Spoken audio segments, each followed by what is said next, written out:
Cool costume, man. It's not a costume. They found me inside a concrete pour.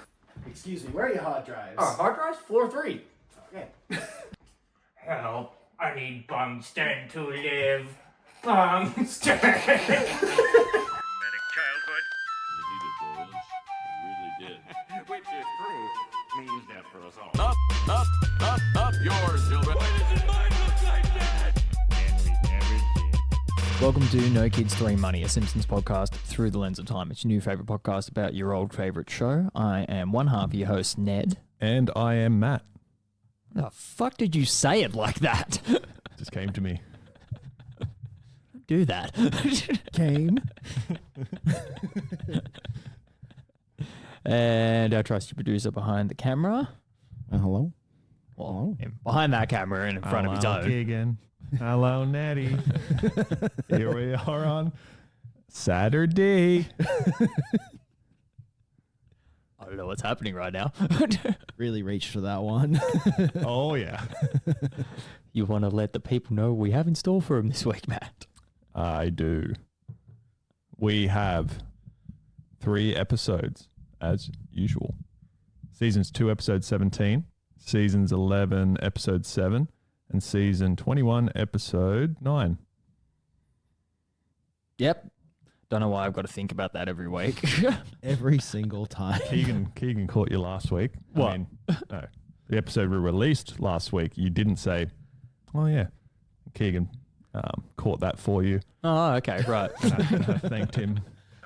Out of my way, I got a date with an angel. You don't know how right you are, Abe. What? I'm sorry to be the one to tell you this, but B passed away last night. Oh, no. It was her ticker. The doc said her left ventricle burst. Oh, no, Jasper. Amy says she died of a burst ventricle, but I know she died of a broken heart. All right, so season 2, episode whatever the fuck you just said. Correct. Titled Old Money. Synopsis reads, Grandpa falls in love with a wealthy woman named B. Simmons. On B's birthday, Grandpa tries to celebrate it, but he is dragged away by Homer. B dies that night and Grandpa blames Homer for causing him to have missed her last moments. After the funeral, Grandpa receives her fortune of $106,000. B's ghost appears and she tells him to forgive Homer and spend his money on a worthy cause. That's the end of it? Yes. What? Hang on. I was about to say, what does he end up spending the money on? But he does, end up spending it on something. A worthy cause. Yeah.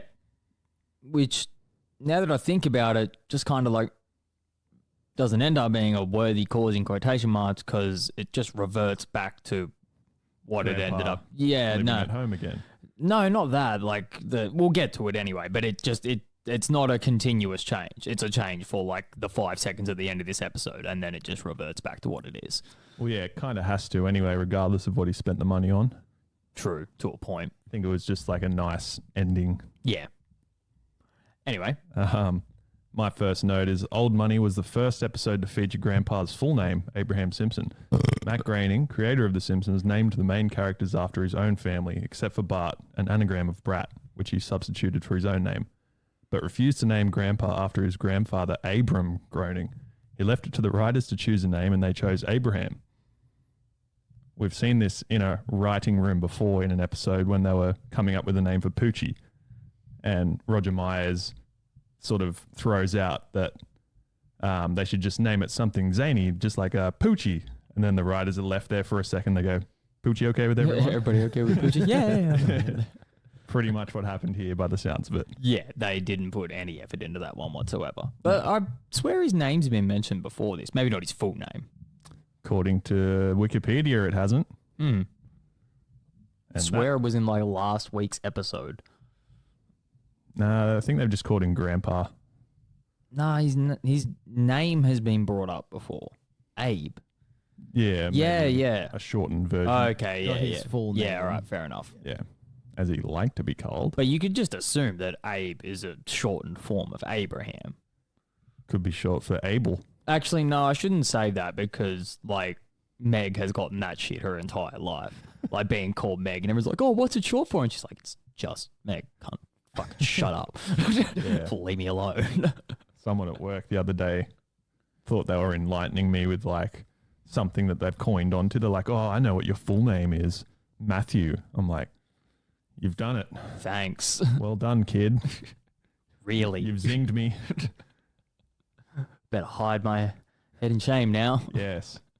How dare I have a biblical name? How will I go on? My first note is just the coughing fit scene. Oh, well, my first note is the sign that was on, like, it's literally the first fucking scene. They pull up and it says, like, Springfield Retirement Castle, where the elderly can hide from the inevitable. It's not like they're hiding there because they want to. It's just because they've been put there. Because they've been put there against their will. Yeah. In hopes of the inevitable happening sooner or later. Yeah. I also noticed that, like, not to jump ahead too much kind of thing, but we do get 2 episodes this week that, like, they feature the family, but they're definitely not the main character. I don't think they're the main characters of any of the episodes, really, now that I think about it. Yeah. It's funny you bring that up. Like last week's season 2 episode was focused on Santa's little helper, which I think I mentioned at the time was like the first side character based episode that we've come across essentially. And then this week is solely focused on Abe for the majority of the season 2 episode. And the season 21 episode. Yeah. And it's like they've decided towards the end of season 2 now that they've had the main family members established and have their character traits pretty much locked in. They're like, all right, we've got to try and diversify a little bit and see who else we can add that'll bring something else to the show that's not there already. Yeah. And yeah, I think they've done well to put it in at this time because the show's progressed quite well. Yeah, I think I don't have a lot of notes for this episode, not because it was a bad episode, but because I think of 2 reasons. A, because I don't think I've really watched it that intently before, or like I can barely remember the second half of it, so I don't even know if I've seen this episode in its entirety before today. But 2, the fact that it was just like a very well written story overall. It wasn't particularly aimed towards comedy, which we get a lot of in these earlier seasons. Like, you know, you just made the point of they're trying to establish a lot of these things, and we've noticed that in a lot of these episodes where they really hone in on like either a specific character trait or trying to introduce a bunch of character traits because they're introducing sort of the character in itself.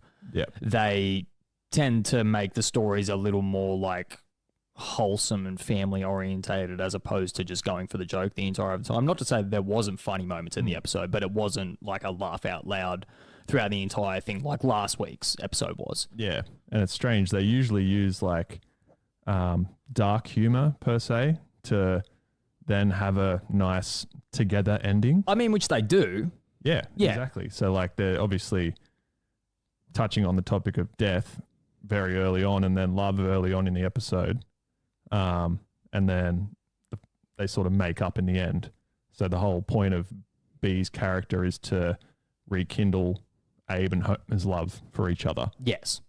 Yeah. Which also just doesn't exist after this episode.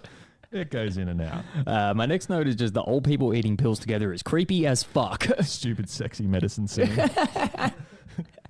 So that scene was a parody on the film Tom Jones, which was something that came out in the late 60s. There's a film called Tom Jones.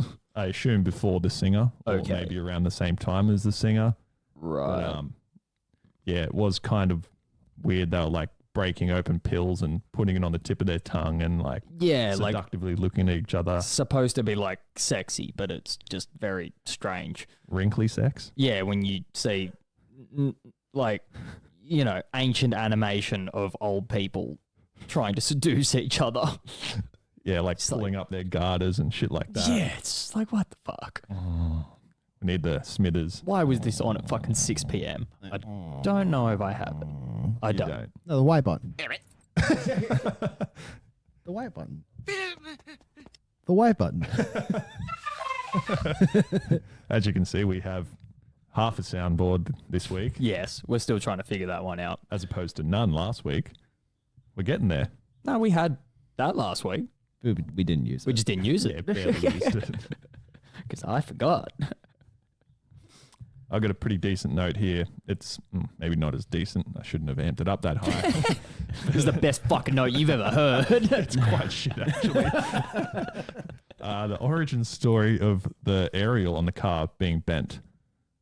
It happens when they go into that discount lion safari and Homer takes like a wrong turn going off track and they end up literally in front of lions and they can't get out.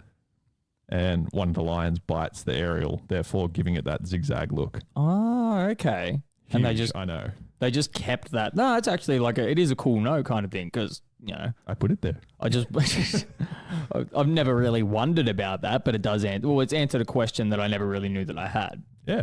Yeah. Wondered whether, yeah. That's the end of that chapter. So it was straight the entire time before that? Apparently. I wonder. I haven't looked. Yeah, but- now I'm going to have to go back and look. And we never did. And we never did. Oh, we have that one. Still got that one. Barely need a soundboard anymore. We are soundboards. Yes. At this point. It's a soundboard, then. Here's $90. There's a lot of montages in these earlier seasons. Okay, then. Just instantly thought of the Lunch Lady Doris quote. There's very little comedy in these early seasons. What montage were you specifically? Oh, like the referring whole, to? like Grandpa and B, like sort of like dating and like spending a whole bunch of time together. And like, because I think it's sort of established in between when he gets dropped off by the family at the start that they see him every 3 weeks or something like that. So it's supposed to be like a 3-week time period where he's getting to know this lady. Yep. Then they come and essentially steal him away when he's trying to give her a birthday present and that. And then they take the wrong path in the lion sanctuary. And some dude comes and saves them. He gets back to the retirement home and finds out that B has died overnight. Yep. Grandpa specifically says, all right, time to see my angel. And then Jasper says, yeah, you don't know how right you are. Yeah, that's right. Which is a pretty fucking, like you said, it's a dark humor used. It feels not like a joke, but also it's definitely is not a joke kind of thing. It's definitely not a joke. Posthumous. It depends on, like, The delivery is definitely it depends on who you are. It's not jokey. Yeah. You know. I didn't find it. It's a joke, but it's not meant to be funny. I don't know. So it's words. It's a sentence. I don't know. That's the joke. I don't know the way to describe it. It just sort of fits like both sides of the spectrum. It's like you can take it however you like. It's like you could take it as like extremely fucking dark humor, or you could take that as just an interesting play on words. Yeah. Yeah. I think it's more of a play on words than anything else. Yeah. But Sort of like what Wiggum does unintentionally when he's like putting in like, take him into custody, boys. Doesn't realize he's saying certain things by the sounds of it. bake them away, toys. Do Yeah. what the kid said. But Grandpa's next comment is Jasper says something about she like died of a heart attack in her sleep or something like that, and Grandpa says that he knows that she died of a broken heart. Yeah. So apparently that is actually medically possible. The condition is known as broken heart syndrome or Takotsubo cardiomyopathy or stress cardiomyopathy. Right. Yeah. Okay. It's a very like rare condition. It says it's stressful events such as death, breakup, or physical injury causes a surge of adrenaline and stress hormones. This can temporarily weaken the heart's main pumping chamber. The heart can't pump blood properly, which can lead to heart failure. Lots of good pumps in there. Speaking of pumps, ours has been stolen. Yeah. Fucking landlord. How dare What a he? dumb cunt. Yeah. We don't need this anymore. Yeah. We'll be needing this. There we go. Real life through line once again. Broken pump syndrome. Well, speaking of real life through lines, you want to try and bring up that thing we were talking about yesterday? You're going to have to be way more specific. Thing we were talking about in the car about trying to have like more human interaction instead of just talking into the void. Right, okay. All right, so we have a lot of instances, and I'm sure you do, Keegan, as well, where like you'll be in regular conversation with people and they'll say something that is like word for word a Simpsons quote, but you can't geek out because they'll be like, well, what do you mean? And you're like, oh, it's from the Simpsons episode. And they're like, I don't watch that. And you're like, well, you're a fuckwit. Yeah, well, I but quit. anyway. So I was sitting in like I explained to you, it wasn't a Simpsons quote per se, but it was close enough because we do cover Futurama as the well. same writers. We were in the lunchroom the other day and somebody pulled out something. I can't remember exactly what it was, but It was my a penis. My boss, my boss leans over the table and like looks at the container and goes, "Oh, what is?" Which is a Zoidberg quote that we usually have on the other soundboard. So the question that I want to put out to like the listeners, and I don't know how you would communicate with us, maybe through Matt's Instagram, which we'll leave on the YouTube comments now. YouTube comments as well. Yeah, but not everybody watches YouTube kind of thing. It depends. You There can might be comment audio on- listeners. You can comment on Spotify. Fun little tidbit. Oh, Yeah, can you you? can. Okay, Yeah. so Spotify, YouTube, and then we might potentially leave that. Or I actually think I do have an email with the name, so maybe we could just use that.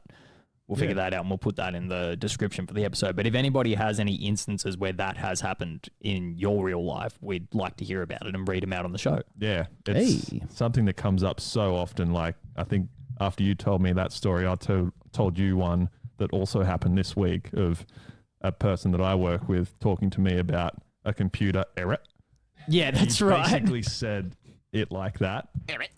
And I my lips quivered as he said it. I was like, there's no chance he'll understand this. Like, Yes. He's probably in his 50s, so absolutely zero chance. But it's something that you just unintentionally have trigger in your brain. And we've covered this topic as well. It's just shit that you just can't forget as much as you want to maybe leave it out of certain conversations. Oh, as soon as someone says it, it just triggers it instantly. I feel like for me, like, no, it doesn't comes up basically every day. Yeah, there you go.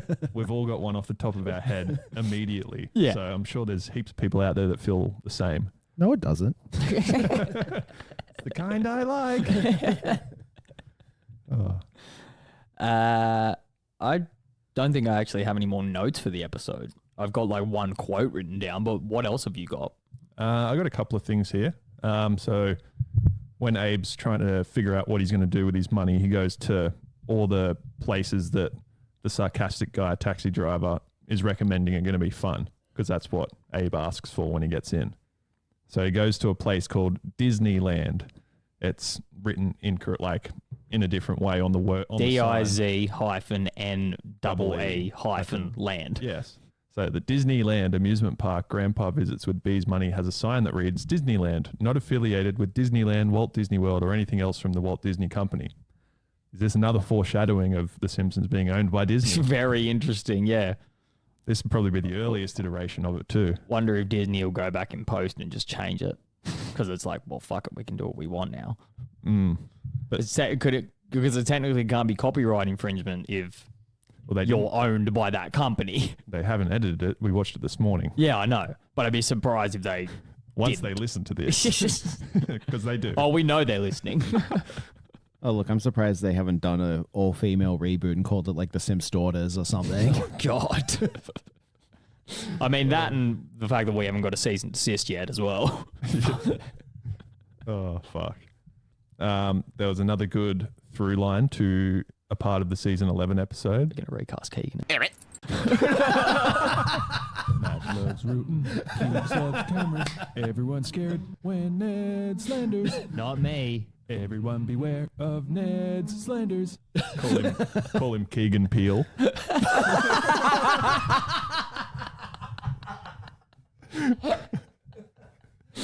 Oh. Ned'll be Fred. Oh. Fred Wiener. You're replaced with a... Come on, do Matt. Replace Matt with Aquafina. Who the fuck's Aquafina? Bro, do you actually not like? She's like the like. How do I explain this? It's like she's like the raspy voice like Asian actress that's like in fucking everything now. Oh, right, okay. I probably know her by her voice, but She talks like this. it'll come up at some point, I'm sure. Oh, yeah. Yeah, I've seen her in stuff before. It's kind of annoying, right? Yeah. Yeah. Yeah. Great. They must have seen you. So the through line to the season 11 episode is based on cobras. And it's a quote that Otto says when he's trying to plead his case to Abe about getting the money. That's what Abe does. He has like a line of people pleading their case as to why they should get part of his wealth and stuff like that. And Otto says, note the cobra wrapped around the naked chick. So he shows Abe like a rat fink type drawing of him in a car. And funnily enough, the cobras are mentioned in the very next episode we cover as well. Yeah, they are. And just cobras in general seems to be like the common like snake name. They don't just usually like if a snake is brought up, it tends to be a cobra for some reason. Stop that, Mr. Thomas. Oh. Like all podcasts, some producers are just jerks. He's grooming me. Another this is quite a long note. So again, it's when people are pleading their case to Abe about why they should get his money. It's Dr. Marvin Monroe, and he's given Abe like a set of blueprints to what looks to be a fucking torture chamber, and Monroe is constantly telling him like what different things of it does, and there's like a feeding thing, and it's all like timed, and it's like noises and lights and shit come on at different points. Cold showers come Cold on like showers. intermittently and shit. The floor turns to something else. Yep. Like electrified. Yep. So the torture chamber he refers to as Monroe's box is actually something in real life called an operant conditioning chamber, also known as a Skinner box. It is a laboratory apparatus used to study animal behavior. The operant conditioning chamber was created by B.F. Skinner while he was a graduate student at Harvard. The chamber can be used to study both operant conditioning and classical conditioning. Skinner created the operant conditioning chamber as a variation of the puzzle box originally created by Edward Thorndike. While Skinner's early studies were done using rats, he later moved on to study pigeons. I've created a pigeon rat. Studied a pigeon rat. That's why I added that bit in. The last bit is the operant conditioning chamber may be used to observe or manipulate behavior. An animal is placed in the box where it must learn to activate levers or respond to light or sound stimuli for reward. The reward may be food or the removal of noxious stimuli such as a loud alarm. It can't be turned off! The chamber is used to test specific hypotheses in a controlled setting. Right. Quite a lot of information to unpack. Interesting. A lot of the things that are in that come into the show at some point in time. Like, I remember... The conditioning thing. Yeah, just different parts of the conditioning. So I remember when I think Homer's got to like push a button when he gets to an answer, but there is a rat in there that presses the button before him. And then they said, how did that rat get in there? I don't know. He must have brought it in with him. Yeah. So that Damn it. heaps of different iterations of the Skinner box, essentially. Well, there's a full episode dedicated to it. Lisa literally conditions Bart in an episode. Mm. Remember the episode she's got? I can't remember exactly the whole context of it, but she like I remember the scene specifically. He's like reaching for cupcakes and they're like electrified, and he like the Clockwork Orange Yes. parody. Yes. Yeah. Yeah. See? yeah. Mad. But I was wondering if you were going to have the next part of the note in there as well, because he's not actually looking for funding for the box. Yeah, it's already been made. Grandpa goes like, oh, you want like funding to make this? And he goes, no, I've already made this. He goes, I need funding to purchase a child who I will force to live in there from the ages of 0 to 30. And Grandpa's like, oh, well, like, what are you trying to do with that? And he's like, oh, well, I'm hoping that it will like essentially just cause like extreme resentment within the subject. Yeah. Grandpa's just like, all right. That's it. Fucking, So he's just turned from like a regular therapist into just a straight up fucking like Buffalo Bill level psychopath. That's probably why he gets phased out. Yeah, you would assume so. Like, that didn't play well. And it's funny, the mention of like a mad psychopath / mad scientist per se. Professor Frink has his first appearance I was about in to this say, episode. literally turns up in the next scene with a death ray. Yeah.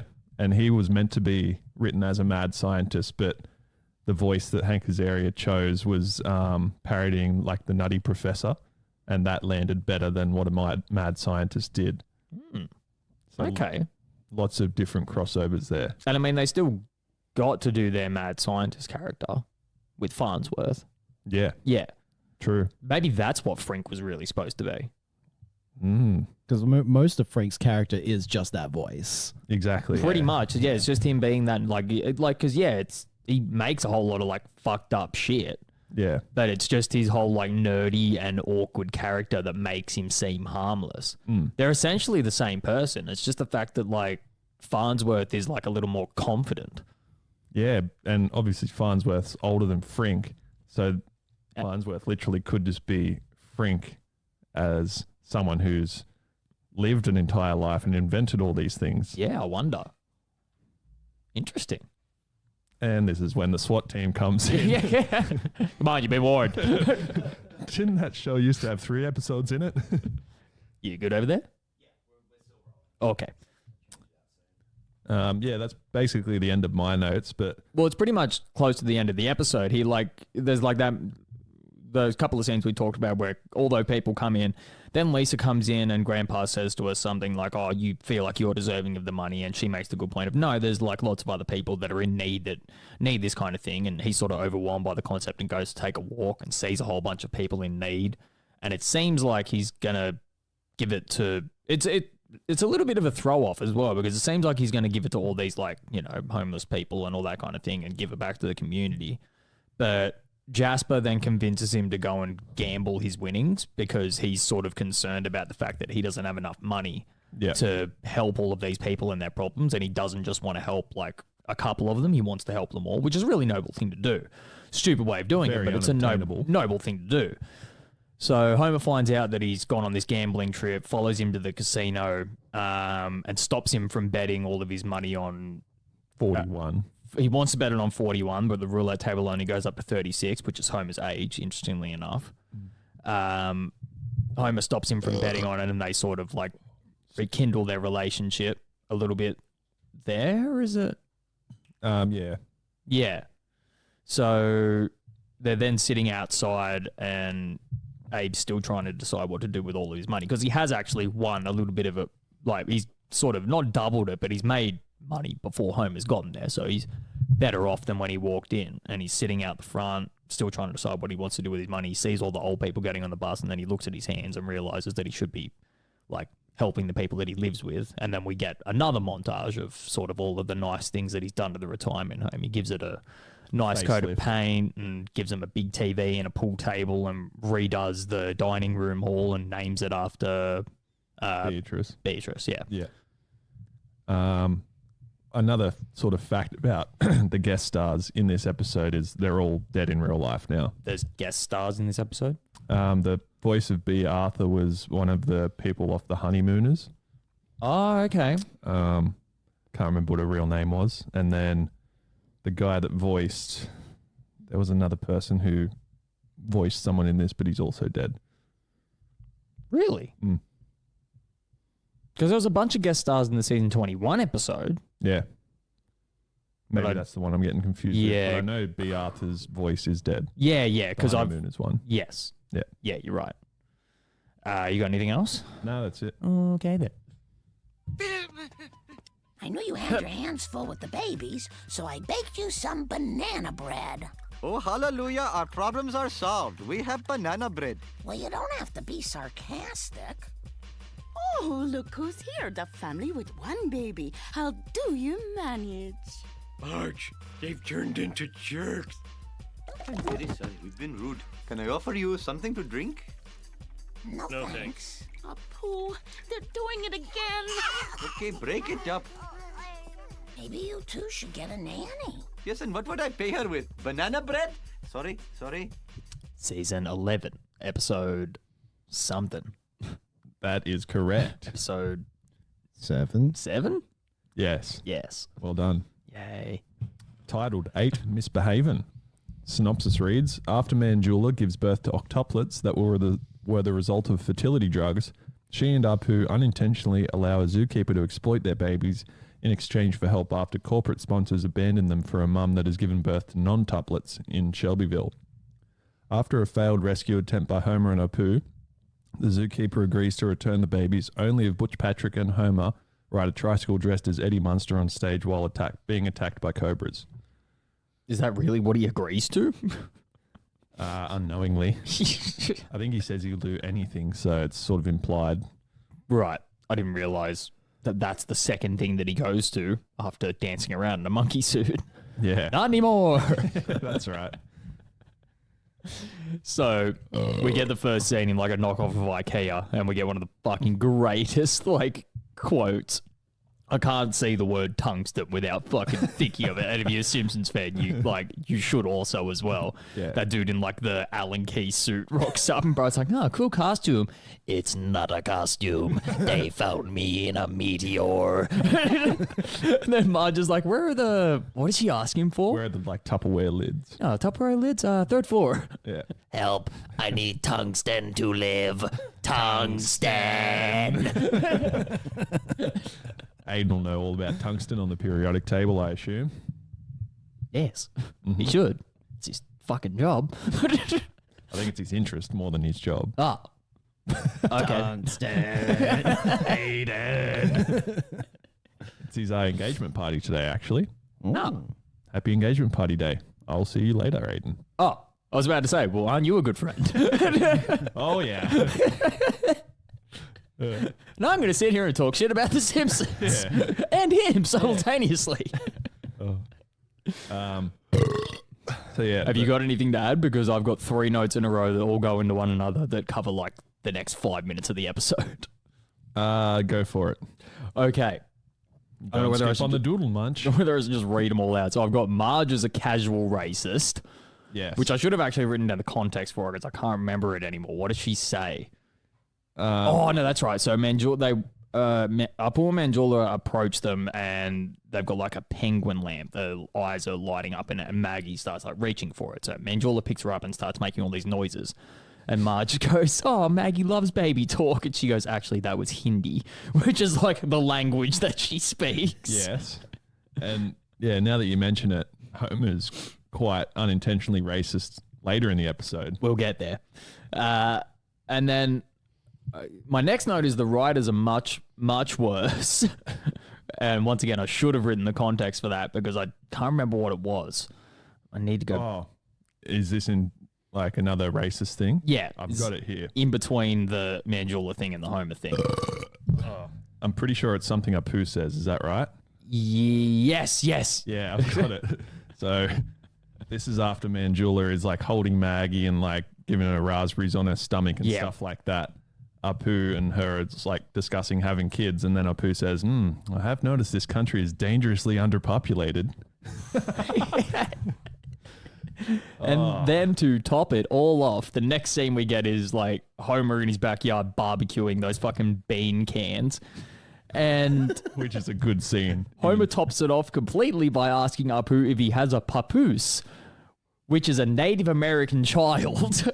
Any luck with a papoose yet? I went to Google it, but Mum heard us or like heard the scene or heard me talking about it and walked in and goes, I know what a papoose is. It's a Native American child. That joke's fucked. So Homer essentially thinks that Apu's a Native American. Yes, he mistakes what kind of Indian he is. So there's been 3 obvious racism-ish jokes.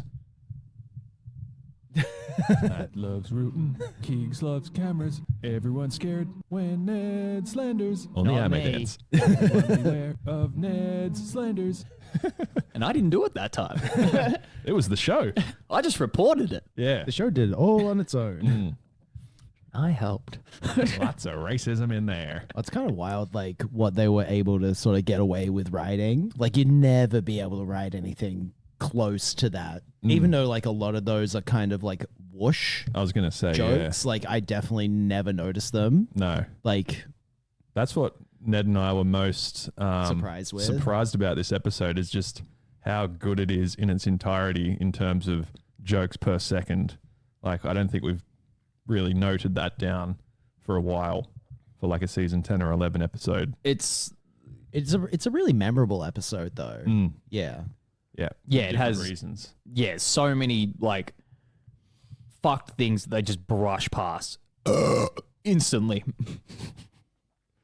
Like it's not necessary that they spend any amount of time on them. In fact, kind of thing, if they spend any more amount of time on them what they do, it feels preachy. Yeah. And like they're trying to make a point. Yeah. As opposed to the way that they just go, boom, here's this hideously racist thing. Anyway, we're moving on. Yes. Kind of gives a weight to Apu eventually getting written out of the show entirely. Yeah, it does. You know, where it's like, oh, okay, I get it now. You know? Yeah. Cut this out. Like I don't necessarily agree with it. Like the guy like did, what's his name? Hari Kondabulu. Oh yeah, the guy that like the problem with Apu. Yeah. Like where the fuck's he now?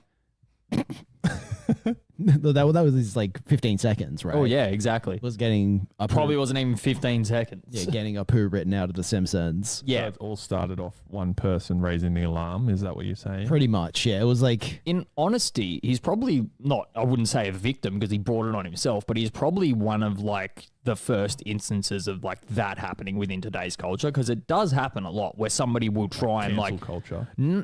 Somebody will try and bring something up, and yeah, he was successful in getting Apu written off The Simpsons, but he's completely destroyed his career in the process. Good for him. Like nobody wants to fucking work with him. It's the same as that dude that got Shane Gillis kicked off SNL. What's his name? Jimmy O Yang or whatever the fuck his name is. You know, yeah, that's like hilarious to think about in retrospect, because it's like, think about like how like Shane Gillis is probably at the moment the biggest comedian in the world. Shane Gillis got asked to come back and host the show that he got fired from for being racist. Like, well, you know, racist. Yeah, racist in quotation marks kind of thing.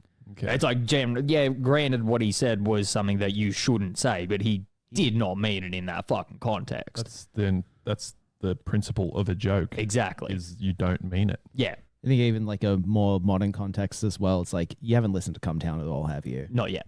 Bro, like all of them say some of the most fucking heinous shit that you've ever heard in your life. And think about how popular Star vs. Halkias is now. Yep.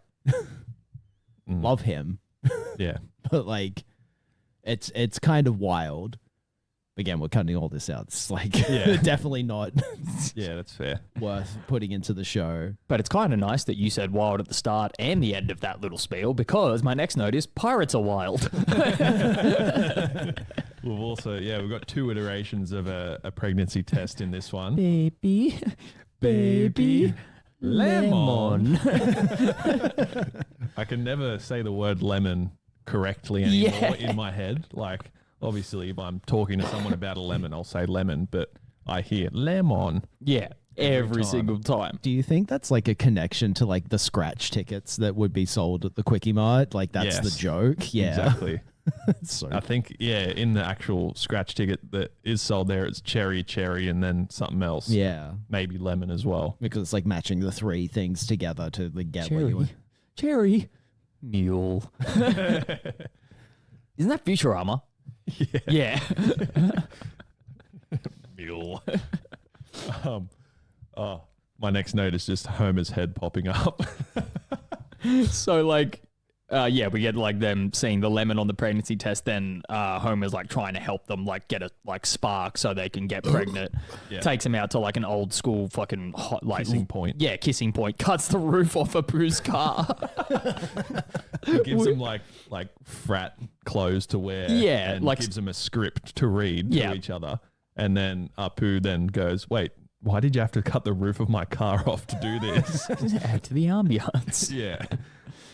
And then he gives them the scripts. They start reading or whatever, and he says like, "And that's my cue to exit." And he's just like, Mandula and Apu start kissing and stuff like that, and then you just see Homer's head pop up behind the car, looking in, and then Apu realizes he's doing that, and then looks over. He's like, "What are you doing?" He's like, "And that's my cue to leave." Goes away again. And isn't he there again for some reason? Then I think it shifts to Apu and Mandula's bedroom. Yeah, and they've just finished fucking. And doing another pregnancy test, which is where the pirates thing comes up. Yeah, and then it sort of pans briefly to the window, and you just see Homer's head just pop up in the window. And then Apu's like, "Oh, go away," or something like that. He's like, "Oh, come on!" He's just because they live on like the 3rd story or something like that. How did he even get there? Oh, So I think it's so obviously they're like pregnant, and then it cuts straight from there to It's like a time skip 9 months ahead. Yeah, that's right. And they sort of comment on it. Like Bart says that he learned all of these things, and Lisa says something ultimately fucking depressing. I can't remember what it is. Yeah, Marge is like, I had a brief stint as sideshow Marge. She's got a bone in her hair. Lisa said that she'd become the most popular kid in school and then done something lame to then become unpopular again. Yeah, I can't remember the word she used. Don't know. But yeah, she essentially became popular and fucked it all up. Yep. Bart's like, I learned the importance of Christopher Columbus, and then at the end of he's like, and then I learned the importance of winter. Yeah. I sort of can't piece that reference together. No, neither can I. But it cuts Columbus Day, winter, maybe they fall hand in hand. Any Boardman type listeners out there, reach out. Hey, we haven't talked to Boardman in a while. Yeah, we sure haven't. And Come back. We miss you. He hasn't talked to us either. But we miss him all the same. It's like kissing a Boardman.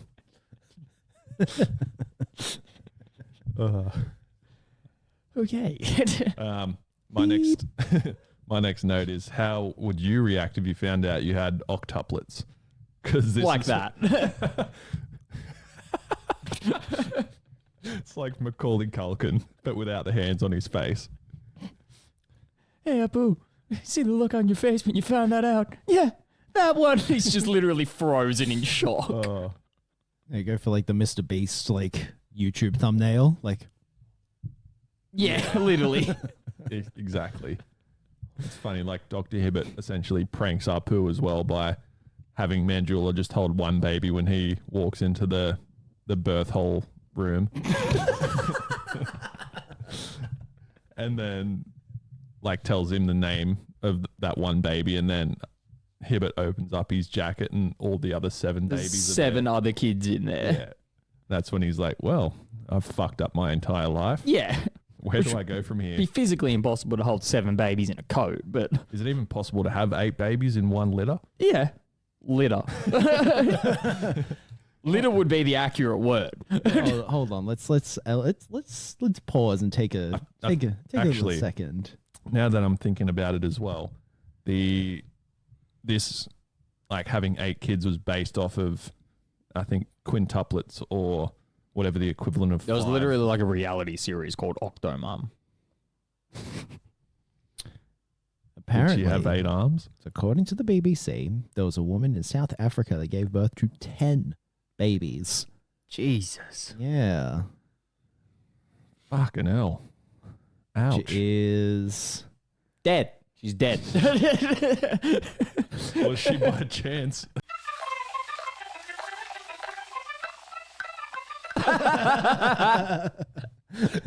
Definitely beep out. But I can't even remember what we said. Oh, no. Like the one that I got to do this week's significantly worse. Was that Here last? comes beep beep. It's the one from like 2 weeks ago where it was literally everything was just like, you can't say that, Ned. Why not? Because it's 2025 and not 1960. 19 dickety too. What do you mean they have? Beep. Oh. Beep. Alrighty. So then we get like the scene of all the companies giving them all of the free like stuff because they're like this, fucking wonder of the world. Did you see the note on the Pepsi? The Pepsi B? It says for export only. Oh wow. Just another like It's like a baby version of Pepsi, isn't it? Yeah. That's the B. Yes. Yeah. Beep. We also get another recurring gag of like the spinning newspaper coming up. Oh yeah, we do. Yeah.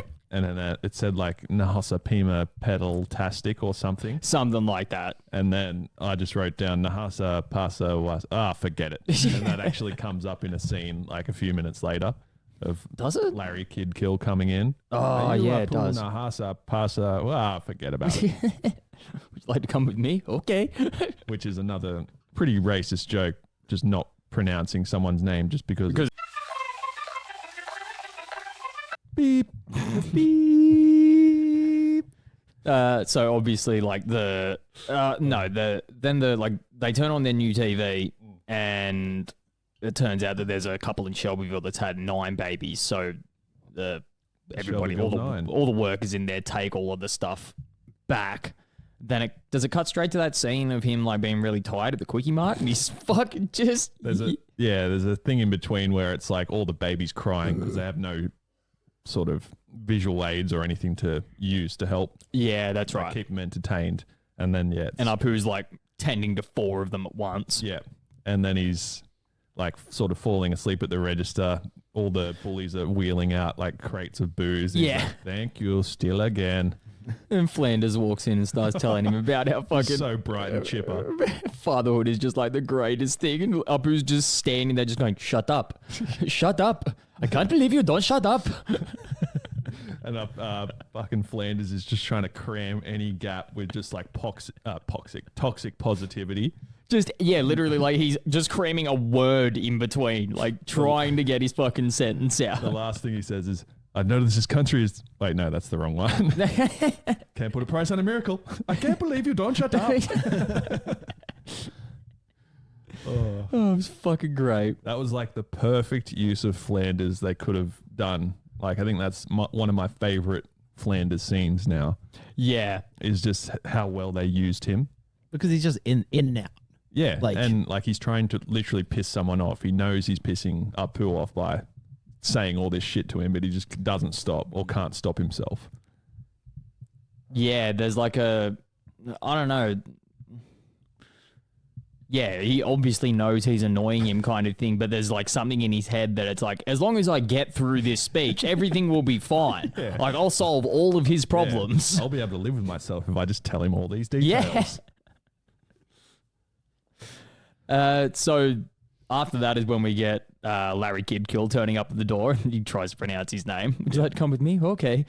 Goes down to the zoo and figures out that he essentially wants to put his kids in some form of... Like, he kind of lies to him at the start. He's like, you know, this is going to be like their enclosure and stuff like that, and says he wants to...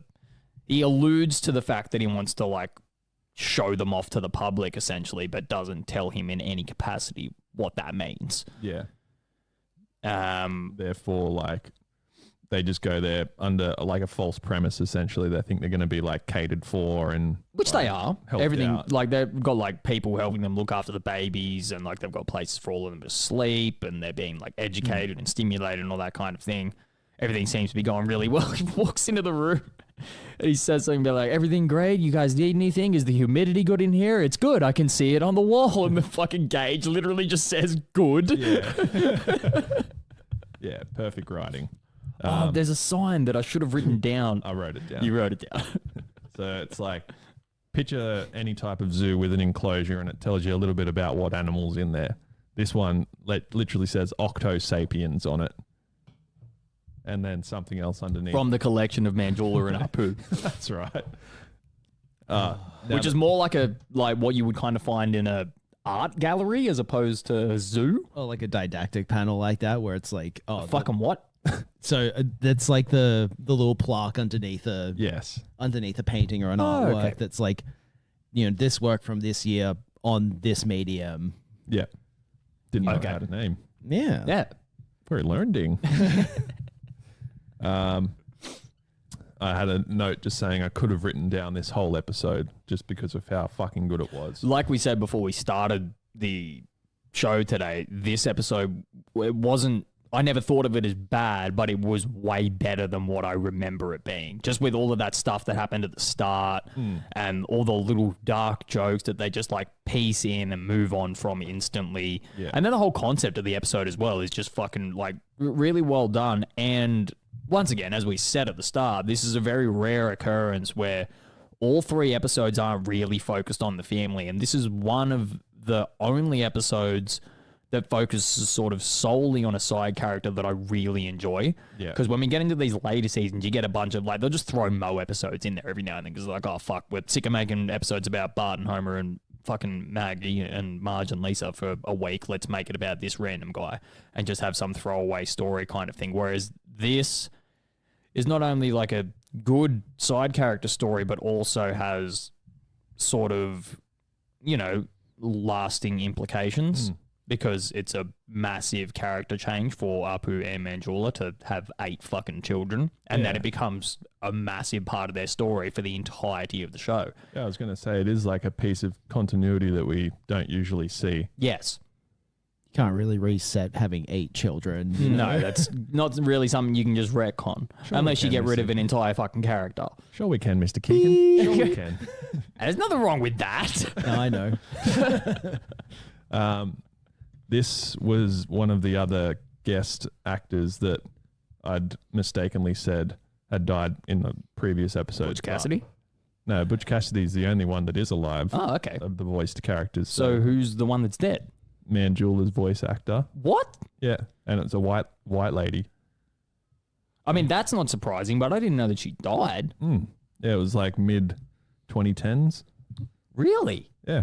Wow. Well, by that point, she'd been... Well, her and Apu would have been well and truly written out of the show. It would have been like no. season 25 would be when she died. Wasn't it like 2013 or 2014 when Apu I thought it got was much written more out? recent, like closer to 2020. Yeah, memory. that's when I thought. Yeah, it was like late teens. Yeah. Hold up. From what I remember. I'm going to fact check this one. Yes. While you do that, I'll just say like my next note. It's just referring to like Bart and Lisa's relationship or companionship. It's very similar to what Marge and Homer display. So like Bart will say something stupid and then Lisa will give him a logical answer to his stupid question, which is exactly what Marge and Homer's relationship is based on as well. Like he'll say something nonsensical and then Marge will correct him. Yeah, I get what you mean. So correct him in like a half, like you're a fucking idiot, but also like a you need. I'm deeply concerned. I'm deeply concerned for you kind of way. Yeah. But it's like, we're going to see the octuplets. And Lisa's like, you already saw the octuplets. Yeah. Yeah, but now their umbilical cords are falling off. Yeah, exactly. Apparently 2016. Okay, so we're in like the middle. Yeah. Close enough. Yeah. Which is what, like season 26, 27, something like that. 29 apparently. Okay. Which I don't know. That doesn't make a lot of sense. No. That's what Wikipedia says. I was going to say, if that makes sense, then it would be season 39 next year. If it was 2016, if it was season 20. God, I hope not. God, I hope there isn't 39 seasons of this fucking show. Stop. It's already dead. Now, there is actually some redeeming qualities. He's going to write more Simpsons episodes. What? He's going to write more Simpsons episodes because he's stealing the hamburgers. Oh, yeah, that's right. Stop beating the fuck out of him. Got another recurring gag. So when all the octuplets are being introduced in their like show, so they introduce like a couple of different ones. So one comes up first. It's like, here's the stand up that can't even sit up. And he just like puts his fist in his mouth. That's like and the everyone third laughs. one. Yeah, there's like a rock star, like a jazz dancer. the Baron. Dun, dun, dun, dun. Both like, boo, Baron. Boo, Baron. Yeah, I think Mitch really loves that Boo Baron bit. And then I was saying Boo Baron. It was him. Let's get him, fellas. So after they introduce the Baron, Larry Kid Kill then says, and the rest. Yeah, literally they all pop up. Yeah. Yeah, and the rest. And we were literally talking about that scene in particular this morning of when we thought that joke first occurred. It probably was an earlier season than season 11, but it's when Homer's like recollecting that he's never going to see any of his family again. It's like little Marge, tink, little Bart, tink, and the rest. He says little Lisa. Yeah. Yeah, little Lisa and the rest, which is Maggie, the dog, and the TV. Yeah. Well, we were like, we've got to do a good cold open for that where we're like sock dingers. Yeah. You have to buy some materials for that one. And say we don't look after you. So That's a production value there. Apu and Manjula are absolutely horrified at the fact that their kids have been put on fucking display. So Homer and Apu then decide to break into the zoo and steal the kids back. And they're doing a decent job of it, but the nursing room lady that's there is like looking after them, asleep in this armchair, and Homer's like, she starts to stir, and Homer's like, it's all right, I got chloroform. putting all this shit all over her face. Then Apu's like, "You idiot! Those are color forms." It's all those little shapes that you use to like teach a kid about, this is a shape, this is a letter, all those kind of things. She wakes up and hits an alarm. They run out and they're handing all the babies through the fence. Yeah. Get back in the car and then there's just a fucking ape standing there holding its baby over the fence like, Homer's like, all right, this is getting weird. Leaves. Oh, I think they end up back at the Simpsons house, don't they? Yes. With all the babies. But I kind of wanted to, and we may have to cut this bit out, were they making... I don't know. I don't think that would have been the case, but I mean, they've used it at a poor time. Yeah.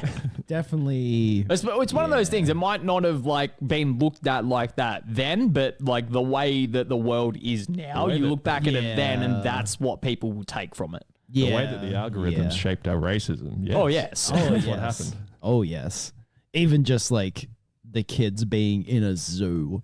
Oh, yeah. Can be very much beep, Oh, yeah. That's a beep. Yeah. I didn't really think about that one. Where are you on that one, Disney? Did shit. And yeah, after they're back at the Simpsons house, they've saved all the babies essentially. Apu's got Geet on his lap. So this is the baby that's sort of balding. Yeah. And he's got a monocle and a soul patch on. And Apu says, all right, we're going to get this stuff off your face, and pulls the soul patch off, and Geet just grabs it and is like, puts it back on, and it's there all smug. All happy. Love Geet. Then Larry Kid Kill turns back up. Yeah. And says that essentially, like, you guys signed a lifetime contract. I need to take the babies back. And Homer says, wait, what if I give you like an equally entertaining show and like, Apu and Mandula can just keep their baby? And he's like, it's not you prancing around in a monkey suit, is it? Not anymore. That's another thing that sticks in my head all the time. Like, just not anymore. Not anymore. Yeah. Like when someone says like, have you fucking done this today? Not anymore. Yeah. Yeah. Or have you been doing this the whole time? Not anymore. Yeah. So then it cuts to his Highway to the Danger Zone playing, and Homer's riding a tricycle with Butch Cassidy on his back. They're both dressed as Eddie Munster, and there's cobras everywhere just smashing Homer in the legs. Yeah. It cuts to Bart and Lisa in the crowd, and Lisa's like, are those real cobras? Bart picks up a pamphlet. He's like, some are real, some are just robots filled with venom. Covered all their bases. And they're getting like cornered by the cobras. Release the mongoose. Comes out and it's all shit scared by all the cobras. It just jumps onto his face. Yeah, it latches on and doesn't let go. And this is where you brought up, was this where the night terrors started for Homer? Yes. So did we figure out whether that episode was after this or not? I'm assuming it is. Didn't look, but probably. I don't know what would be the... Cobras. Hang on. So many cobras. Aaron Rap is the second episode and official premiere of the 13th season. Oh. Ooh. So there you go. So maybe my point does stand, which the point that I made was Homer is being viciously attacked by cobras at this point in time. Then 2 seasons later, when he's tethered to Bart in the Judge Harm episode, he has the night terrors in the classroom of all the cobras. So is this what he's dreaming of? It's a callback to this. I'm assuming scene. it's the only fucking time that he's been attacked by cobras. You would think so. Yeah, maybe I'll need to look back on that. I never would have figured there's any sort of continuity to that. I thought it was just a ha-ha funny. Autism. Now that we think about like snakes being used in the series, we've already covered, remember the really good episode from season 20, the Waverly Hills one, which is episode 19, I think, of season 20. Yes. And there was a snake in the radiator in their new apartment. And then in the season 10 episode that week, there was a snake in the piano. Yeah. Because we didn't see the snake's face in that, but we can only assume it was a cobra as well. Only assume. Yeah. Yes. And by assume, we mean it's factual. I've only got one more part for this, and it was, this episode has become a study material for sociology courses at the University of California, Berkeley, where it is used to figure out what is trying to tell the audience about aspects primarily of American society and to a lesser extent about other societies. Yeah, I can see that. And then also Homer's quote, "Kids are the best, Apu. You can teach them them to hate the things you hate, and they practically raise themselves, what with the internet and all, which was entered into the Oxford Dictionary of Modern Quotations in August 2007. What was entered? That quote. quote. That entire quote. Fucking hell. Yeah. And it's very true as well. Like Very that much quote, rings true. I mean, these days, yeah, the internet does fucking raise you can kids. tell a lot about older generations of people by how their kids are. Yes. Inherently obvious in my line of work. I believe I just swallowed some sort of pigeon rat. You got anything else? No, I don't, Ned. Alrighty. You That's can a lot have of- it. It's only got one swear word and not a very good one. Gone with the wind, eh? Well, let's see. Garbage, garbage, my line. Garbage, garbage, my line. Atlanta Burns, nice dresses. I like it. Thanks, kid. Don't tell this story to anyone for 60 years. Clark Gable owes me a book, and he never paid me for the shoe shine. But his big blue eyes could melt the butter you kept in your pocket for lunch. Lunch butter, we called it. How come Grandpa never shares those stories with us? He does all the time. You just never Landlord, listen. man. What a fucking wanker. I'm going to take this. Yeah, good one. Fucking dumb cunt. Don't tell anyone about it. Whatever. Anyway. Clearly holds no resentment. No, I'm a real fucking even-keeled guy. Doesn't harbour any anger at all. He's a happy guy. Look at him. Just no problems whatsoever. You are essentially Flanders, but like you let it out more often. Yeah. But you have those explosions from time to time. Hey, that felt good. I didn't write any of that down. Did you tell him to say that? Did you like it? Oh, God. All right. Season 21, episode 9. You got it. Yay! Titled Thursdays with AB. Synopsis reads, Grandpa meets a human interest journalist. So I says to journal, I says. Murphy. Again. Who writes and publishes Grandpa's life stories. Homer wants to hear more stories, but Grandpa rejects him. Homer tries to write Mr. Burns' stories and publish them in the newspaper, but the publisher turns him down. While there, he finds a story written by the journalist stating that Grandpa died. Realizing the journalist plans to kill Grandpa, Homer goes to rescue him, and he and Grandpa reconcile. Meanwhile, Bart cares for a stuffed lamb as part of a class project.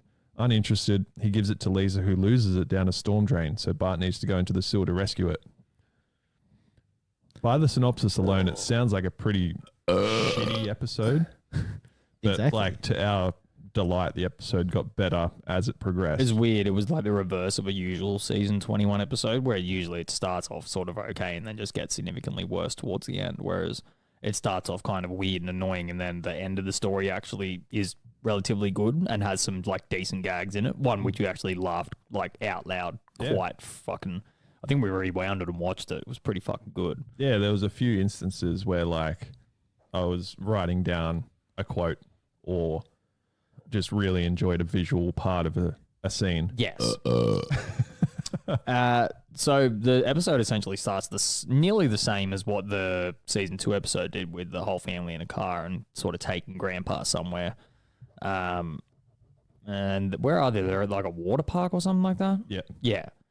Or no, like SeaWorld or some like SeaWorld equivalent or something like that. Yeah, So let's just like sort of unpack all of the fucking like through lines from all the different episodes that we have here. So go for it. Like the main one obviously is the fact that this episode is completely centered on Grandpa, which the season 2 episode was. Yep. The name Larry features significantly in the last episode with Larry Kidkill, and in this episode with Larry the Lamb. Yep. And the concept of like something having 8 kids is also reintroduced, because when they go to the show right after they leave Grandpa on that bench, they introduce the octopus there as the original Octomum. What the fuck? Yeah.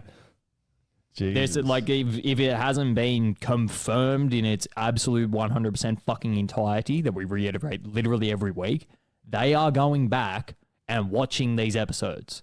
100%, and going, oh, we can take this and we can take that and we can take Specifically this. 10 years apart. Literally, like, there's so many elements from both. Like, it's just weird to me that it's like 20 years later, there's an episode completely focused on Grandpa. 10 years later, there's an episode that mentions octuplets. It's like they've combined the 2 earlier seasons into the amalgamation that is the season 20 and on episodes. Yeah. I guess it makes sense as well. It's like you're writing a show for 20-something years. Like at a certain point, it's like, how many ideas can you really come up with? Yeah, you want to be self-referential. And don't get me wrong, I'm not saying it's like lazy or anything in any way. I actually find it kind of cool that it's like there's these massive like overarching, especially this one. This is probably the coolest instance of what we've seen so far because like you just said, it's like an amalgamation of the first 2 episodes that we've seen sort of reimagined. Yeah. To a degree. I don't think a poo features in this episode. He's probably been cancelled by this point in time. I remember that happens. Not just yet. Yeah. They'd be thinking about it.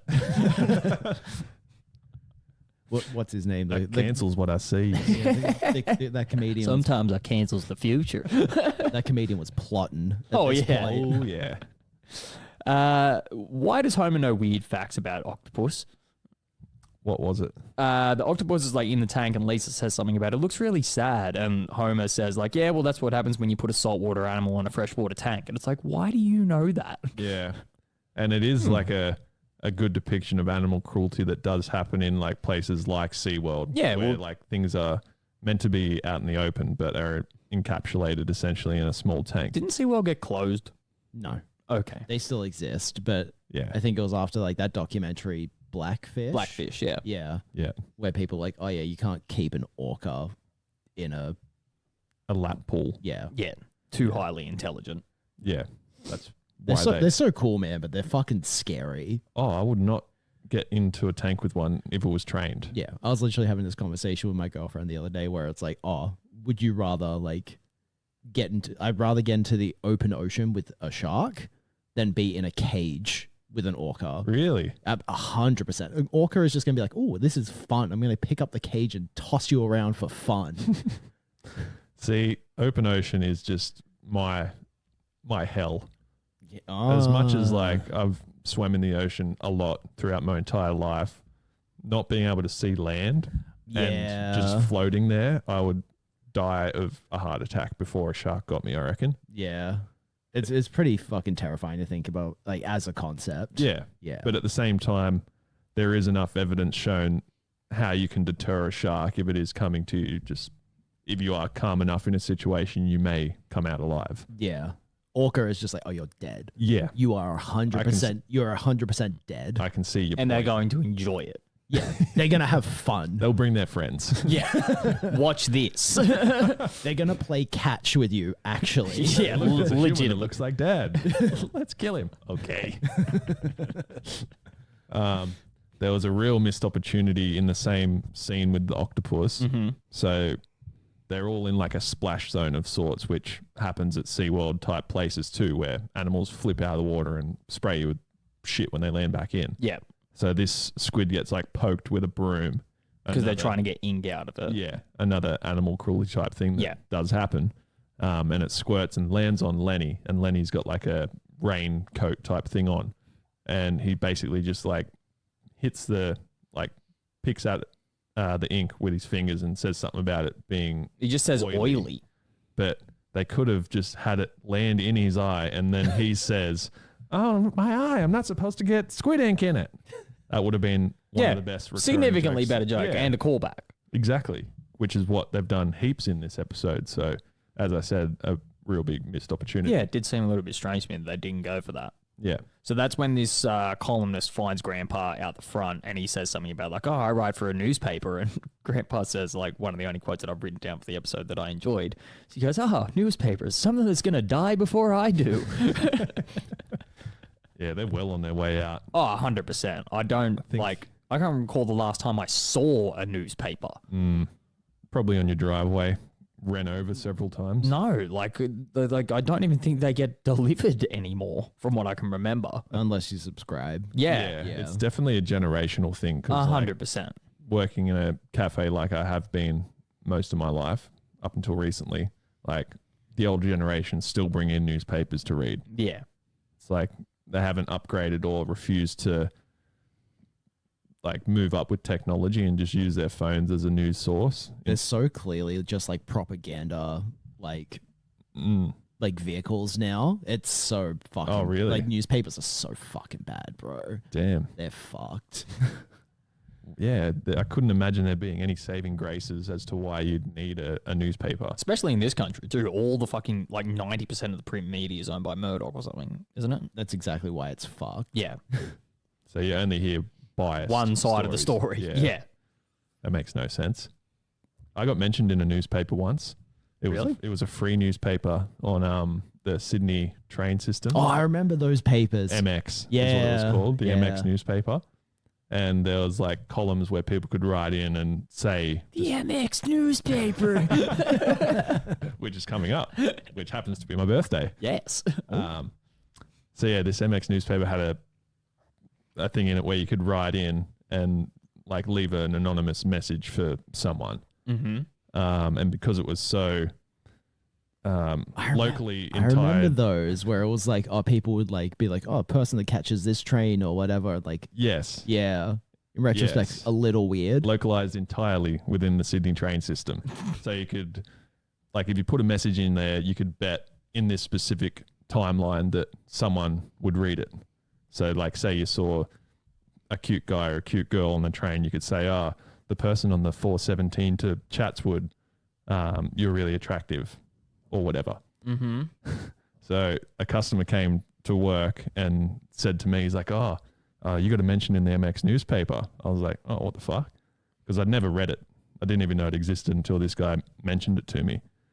And then I happened to get a copy of it, and it said, to the barista with earplugs at Knight's Coffee and Tea, you are cute. And then it said from, I can't remember who it said from, but it wasn't a name or anything like that. Right. And no one ever came forward and said anything to me. Creepy. Yeah.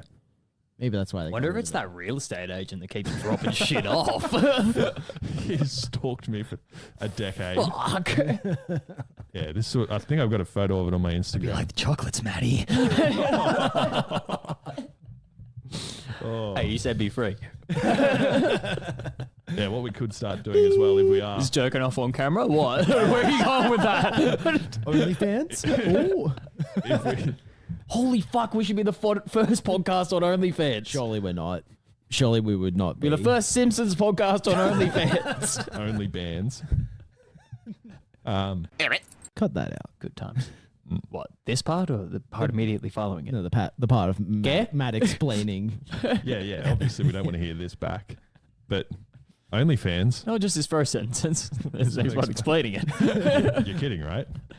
MX? Me, I'm O'Brien. I like it. We're all in on that one. So, there's like I can't remember what happens in between here and there, but that's right. Bart gets the fucking stuffed lamb sort of forced upon him, and then my memory sort of fades in between here and there. But the next scene I remember is them all in the kitchen. Yeah. And everybody's talking about like how they're reading one of Grandpa's stories. That's right. So they're sort of like, this is all like, really like interesting and stuff like that. That's right. Homer's cooking bacon with the mug that says like something about Flanders. Flanders family reunion. Yeah. So he pours the bacon grease in and it drinks it. Then Flanders walks past the window and says like, your dad's in the newspaper. So they start reading the story. In the background, Bart's just sitting there with a fucking fry pan frying the stuffed animal. Very dark. Well, it gets darker, all right? Because my next note is Bart torments animals, ? I can't remember what happens, whether there's more about Grandpa, but they talk about like Grandpa's story being in the newspaper. Then it cuts to like the living room and Bart's sitting there torturing the stuffed animal. He's fighting with the dog with it, trying to rip it apart. And Lisa takes it off him and says, if you're not going to take care of it, I'll take care of it. And then his response to that is, you don't care when I torture real animals. Why do you care about this? And it's pretty much like a widely known signifier that if you're a child and you torture animals, you're going to be a serial killer. Looking at you, McVeigh. Police cops. Wow. How do things keep circling back to then unite as something that we can put it together as? I don't know. And like, I don't honestly know how they got away with that, just as a throwaway joke. Like, oh, he's literally like one of the biggest signifiers for somebody becoming a fucking murderer in their adult life. Do we ever see an episode where Bart murders anyone? No, we recently saw an episode where Lisa was like a killer. We did. That was a. Although there's another. The Death Note one, the recent one? No, it's a different one that I'm thinking of actually. I think it's a Halloween episode later on where Lisa, I think it's a Vince Vaughn movie. It's like a takeoff of a Vince Vaughn movie. Lisa like gets put into prison essentially so she can kill Sideshow Bob. What? That's Cell Block something or other. Yeah. I watched that recently. Good movie. Yeah. Really good movie. It's very, very grim in terms of the death that you see. Like someone. The violence in that movie is like. It's what was it called? Like Breaking Cell Block 49 or something like. Brawl in Yeah, Cell that's Block it. something like 34 or something. Yeah. It's He literally stomps a guy's head and you see the guy's head squish. Ooh. And like his jaw break open on the ground and stuff. Oh. It's fucking. yeah, it's like Ooh. you know, Oberyn dying in Game of Thrones. Oh, like damn. that level. Yeah. Jesus. Yeah. It's good. Good movie. Would I like recommend. it. It's the kind I really enjoyed it. Hello, I am Mr. Wank.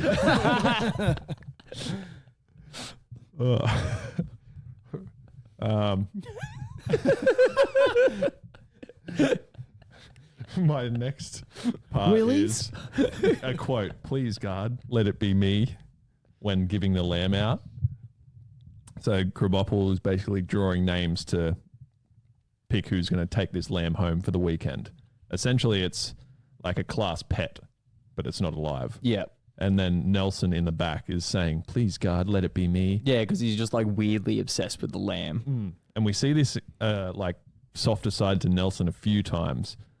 Like, Especially in the last couple of weeks. Well, last week he was on fucking birth control pills. So yeah, it was like kind of chemically induced, but yes. What was it like fertility? No, it wasn't fertility it drugs. was birth control drugs. Yeah, okay.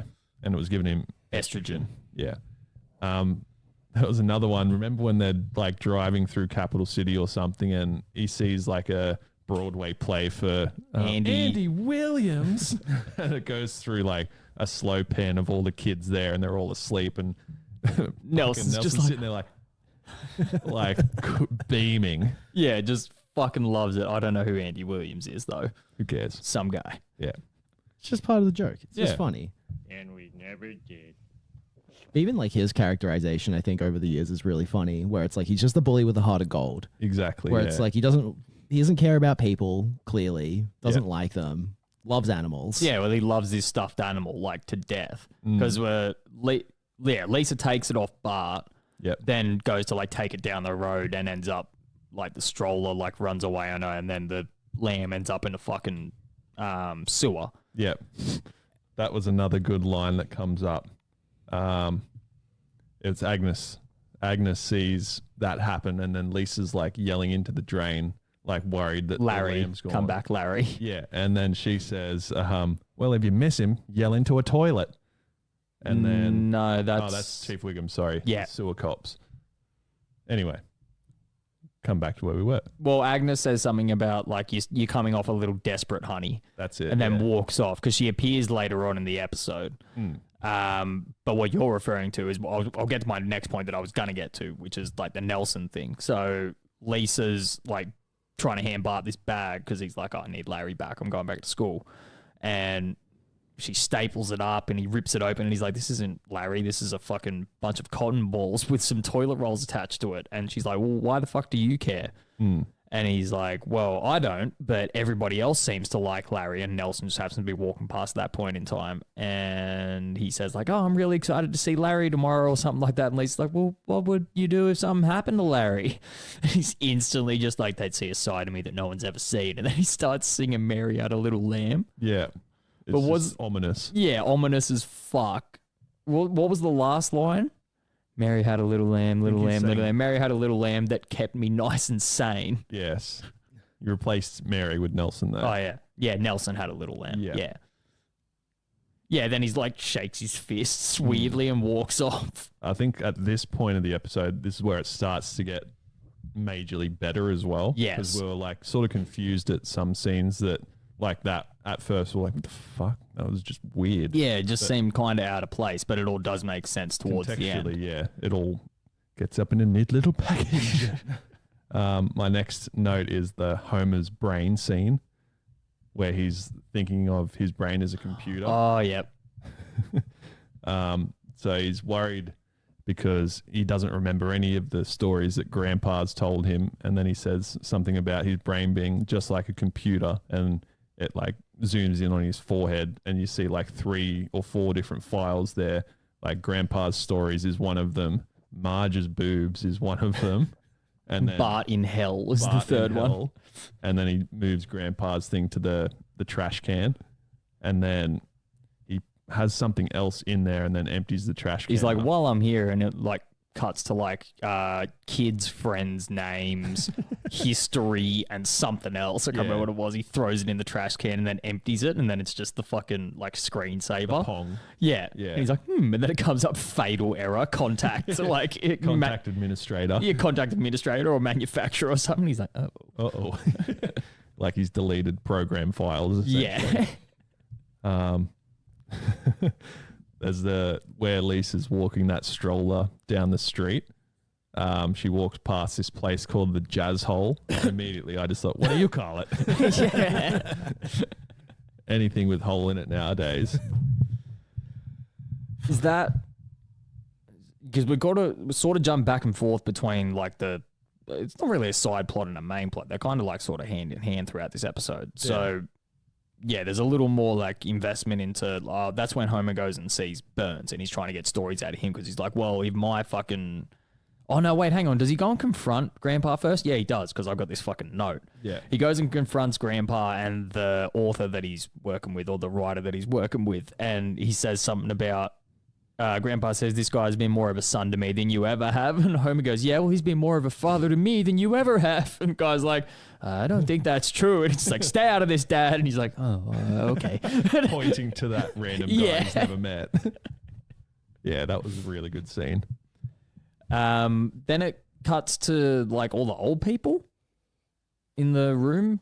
And Grandpa's telling stories because there's a bunch of different Grandpa stories that turn up in this episode, so I can't pinpoint any of them particularly, but that's when we get that guest appearance from that actual author. Yes. Whatever his fucking name was. Mitch Albom. Yes, and he literally makes a joke because he's like, I'm Mitch Albom, the author of such and such. I can't even remember what the book was, but Grandpa's like, I don't know who you are. And he's just like, sure you don't. Well, yeah.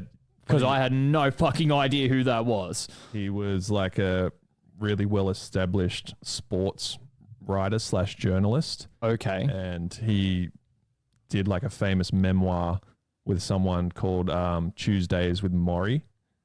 That's why this episode's called Thursdays with Abby. So it's like a parody of that book's title. Okay. And that was one of his most famous works. Right. But I don't understand why he was only in a couple of scenes, or basically just that one scene, and then he comes out of the retirement home and Ralph's there. Yeah, I suppose they were just trying to like pay homage to him or something like That's that. what I can put it down to. Because yeah, Abe essentially tells me to fuck off because he's already got somebody like documenting his life. Yeah. And like all the old people stand up and they're like trying to like muscle him out of there, and he's like, what are you gonna do? And they're like, and it's like cuts back and forth of them like slowly moving towards him, and then it cuts to an outside frame, so 6 hours later he's thrown out the door. Yeah. And what does Ralph say? Says something just inane and stupid. I can't remember what it is. Yeah. I can't remember it either. But whatever, the guy like pulls out a notepad. It's like, this kid's full of gold, and just starts following him around. Yeah. Then Bart and Lisa are trying to get Larry out of the sewer. Yeah. Which is when we get that quote that you were trying to bring up earlier, because Bart falls into the sewer. Yeah. And Wiggum walks past and Lisa's like, I need help. Bart's stuck in the sewer. And he's like, oh, I'm an above ground cop. You need to call the sewer cops. And she's like, what's their number? And he's like, Lisa, I need to be real with you.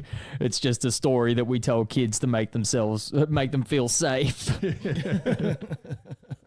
Yeah, that was one of the better like Wiggum interactions we've seen in a later season episode, in my opinion. It's just one of those. It relates back to the season 11 episode with like the one scene that Flanders is in. They just use him perfectly as he's needed and then just removed. Like there's nothing unnecessary about like the interaction there. Yeah. It only goes for as long as it needs Serves its to make a purpose. joke, and then it's done. Yeah, I agree. Like actually using the characters in an appropriate way, Yes. rather than censoring entire episodes around them and Exactly. making it super annoying and boring. Yeah, you're right. Yeah. Yeah. That's when Homer's talking to Burns. Yeah, something like that. I can't remember exactly what Burns says, but it's something fucked. Something about a war. Something like that. Who cares? Yeah, that's right. Season 21 episodes are just sort of hard to remember. I've got 2 more notes for the whole episode. I've got one, and I'm pretty sure one of them is going to be shared with you, but we'll get to it. So Homer goes to the publishing office, as you mentioned earlier, then finds all that like stuff that's alluding to the fact that this guy is going to kill Grandpa to try and win himself a Pulitzer Prize. Yep. And he's taking him on a train ride, which is the first story that he told him. Yeah. Or one of the first stories that he told him about him being like a shoe shine kid. And he saw Clark Gable get onto a train and he gave The him this- Tinseltown Express or something. And he gave Clark Gable the book Gone with the Wind, which Yes. was what Clark Gable was made famous for, I assume. Because the interaction between them is Grandpa remarking how he's like a good actor, but he's only like a supporting actor and hasn't starred in anything yet. Yeah, that's it. Yeah. So it's just another one of the, and it sort of gave me the idea in this episode as well. It's like, are any of Grandpa's stories real?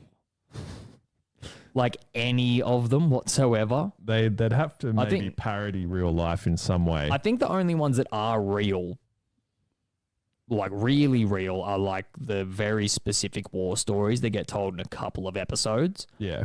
Like the Hellfish episode, for instance, all that stuff's like, seems to be like canonically real, and then there might be like 1 or 2 other ones, but everything else just seems to be fucking inane ramblings, which, you know, That's why Homer doesn't listen. is brought up at the end of the episode anyway. Yeah.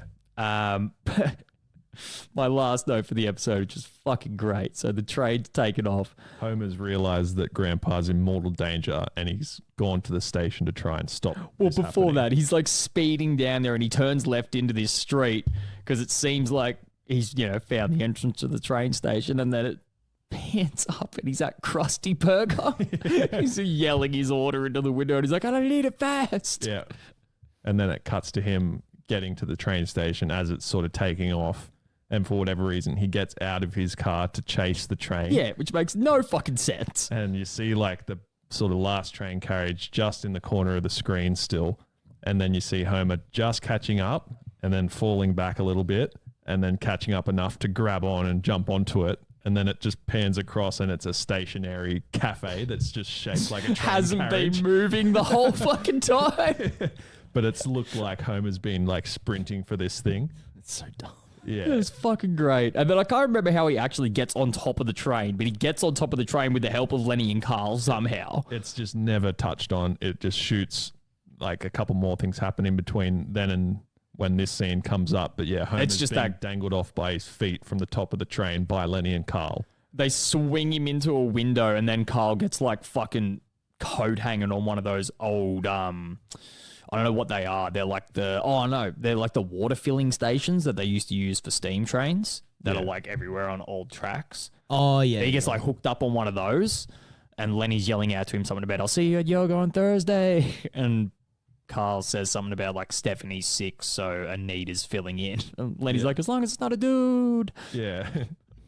Just like Once again, just a good interaction from 2 side characters that it's just done. It's like, it doesn't need to be explained why they're there. Doesn't need to be explained why they're having that interaction. It's just a decent throwaway joke, and then we move on to the plot. Yeah. It's not running into the symptom of like the season 20, 21 episodes where over explaining a joke. Well, we had one at the very start of the episode with that like sequence of Marge going through all of those photos that goes for like 30 seconds. And I suppose it was a decent joke at the end of it where she goes, oh, and I just deleted them all kind of thing. But it just annoyed me because it's like, all right, this is too much. It's like that joke would have been funnier if you did this for half the time. Yeah.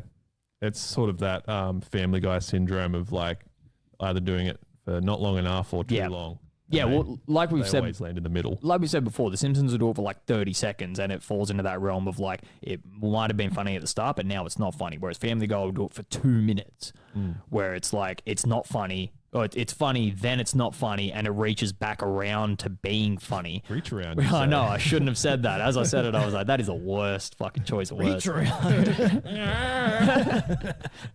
Madly. Willies. Come. Well, it's pretty much the end of the episode now, isn't it? Yeah, that was my last note. Homer and that guy have like a fight, and for some reason he's like weirdly immune to pain because he's a newspaper columnist, which is apparently a torturous lifestyle. I think that's what they're alluding to. It's like I go Been through in the Skinner box too long. Yeah, that's right. Nothing really affects him, but then he gets downed by a bunch of hat boxes. Yes. Funny. Yes. Gets down by a box. Oh, I didn't think about that. Which is why they did the Wizard of Oz reference at the start. That's why his leg's sticking out. Remember at the very start of the episode, before the couch gag even, Agnes is fucking flying through the sky on a broomstick, and it's got the Wizard of Oz music playing, like That's that, which is like the witch theme. Yeah, so then he dies being crushed under a bunch of hat boxes, and his leg's sticking out and it like twitches. Yeah. Which is sort of to elude the whole... Yes, autism. Everyone knows Ned's got it. Have you got anything else? But just like to say I thoroughly enjoyed a season 21 episode. Like, there's been a couple of decent ones so far, but a couple of real stinkers that have maybe muddied the waters a bit. Yeah. Like the UFC one stands out as a real good one. Yeah, that one was significantly like better than the other ones. I think this one was on par with that purely because of how many like well written and executed jokes this one had compared to some others. Yes. And like I said at the start of the episode, just the whole like throwbacks to the 2 episodes that we spoke about previously. Yeah, they've all intertwined in ways that aren't possible without looking at it the way we look at and analyze episodes. And has happened on a much bigger scale than what it usually does as well. Because usually it's just a small, like, oh, this is sort of similar to this. But, like, there were so many elements that it's like... We didn't have to reach. Yes. They were just They obvious. were right there for us. Right here, rule 1. Alrighty. Oh, we forgot to plug all our socials again as usual. YouTube, Apple, Spotify. We don't have any socials. Yet. Yeah, we'll figure that out. Please. Maybe. Oh, yeah, subscribe. Like, comment, Click. subscribe. Cement. We'll speak to you guys next week. Power bottom. You're not mad at me, are you? So we asked ourselves, who's behind the badge? Police? Cops? Police cops. Yeah. Well, see, the thing about that is...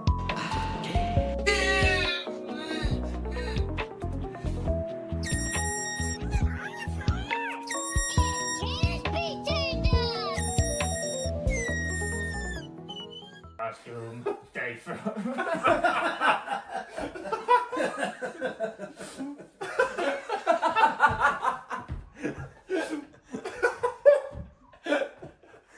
They found me inside.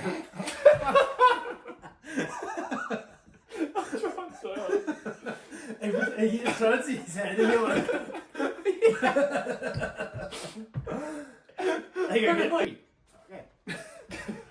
Hell, I need Barney Stern to live.